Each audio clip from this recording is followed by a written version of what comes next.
અહેવાલની સુરતમાં ધારદાર અસર થઈ છે। ધૂળ ખાઈ રહેલી સાયકલોની સાફ સફાઈ કરાઈ છે। સુરત કોર્પોરેશને સાયકલોની સફાઈનો હવે સમય મળ્યો છે। તમામ સાયકલોની સફાઈ કર્યા બાદ વ્યવસ્થિત પણ ગોઠવવામાં આવી છે।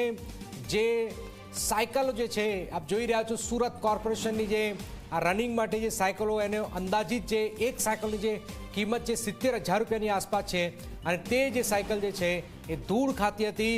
ઝી 24 કલાકે પ્રજાના જે પૈસાનો વેડફાટ થયો છે એના પર સવાલ કર્યા। ઝી 24 કલાકે સુરત કોર્પોરેશનના મેયર સુધી સવાલ કર્યા, પણ આખરે કોઈ જવાબ તો ના મળ્યો। પણ આખરે તાત્કાલિક એની અસર થઈ છે અને આપ જોઈ રહ્યા છો કે આખરે સુરત કોર્પોરેશન જાગ્યું છે અને ધૂળ ખાઈ રહેલી સાયકલોને હવે સાફ સફાઈ કરી છે।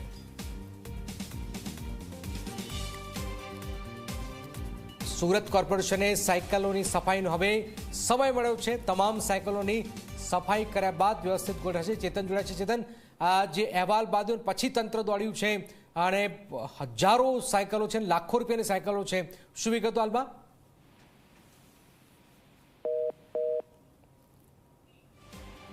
તો આપ જોઈ રહ્યા છો સુરતની અંદર મનપા અને સાયકલની સફાઈનો હવે સમય સામે આવ્યો છે। તમામ સાયકલોની સફાઈ કર્યા બાદ વ્યવસ્થિત પણ ગોઠવવામાં આવેલી છે। અમદાવાદમાં ખ્યાતિ